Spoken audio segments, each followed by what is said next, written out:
Salam değerli izleyiciler, icbari tibbi sığorta haqqını, yəni 16 manatı ödəməyən vətəndaşlar cərimə olunacaqlar. Videonu hər kəslə paylaşın və bu haqda biraz geniş danışacağım. Əvvəlcə onu qeyd edeyim ki, değerli izleyiciler, vətəndaşların əmək haqqından icbari tibbi sığorta haqqı tutulur və belə deyək, dövlət büdcəsinə yönləndirilir və nəticədə vətəndaşın icbari tibbi sığorta haqqından istifadə etmə hüququ yaranır. Amma bizdə vəziyyət necədir?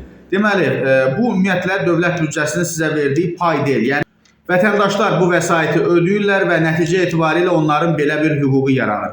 Amma bizdə vəziyyət necədir? Bizdə icbari tibbi sığorta məsələsi blokada vəziyyətindədir. Yəni vətəndaş belə deyək, istədiyi özəl klinikada gedib müayinə oluna bilmir. Bu bilirsiniz nəyə bənzər? Elə bir mənim pulum var, amma mənə deyirlər ki, sən məhsulu buradan alma, digər yerdən al və nəticə etibarilə mənim burada belə deyək, hüquqlarım pozulur və deməli icbari tibbi sığorta göndərişləri 90% hallarda dövlət xəstəxanalarına göndərilir və yəqin ki, gedəndə də o növbəni görmüsünüz.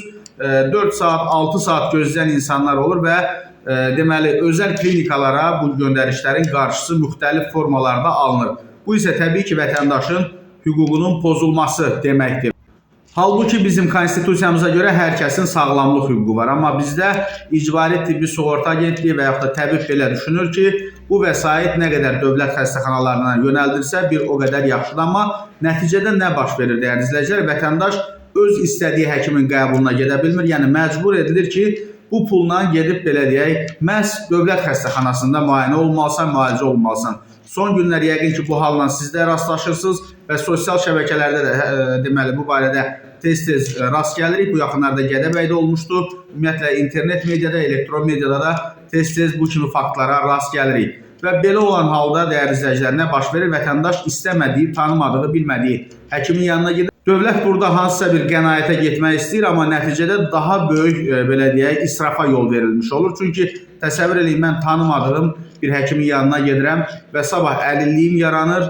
Nəticə etibarilə mənə əlillik təyin olunur və ömrümün sonuna qədər həmin əlillik müavinətini dövlət mənə ödəməyə məcbur qalır. Mən hesab edirəm ki, bu sahədə çox ciddi islahatlara ehtiyac var və nə qədər ki gec deyil, bu ayrı seçkili yaradan qalxmalıdır. Yəni qısa desək, hazırki belə deyək, icbari tibbi sığorta sistemi vətəndaşın aldadılmasıdır, onun hüquqlarının pozulmasıdır və ən qısa zamanda bu məsələ öz həllini tapmasa daha geniş, daha iri çaplı, daha geniş miqyaslı narazılıqlar da qaçılmazdır.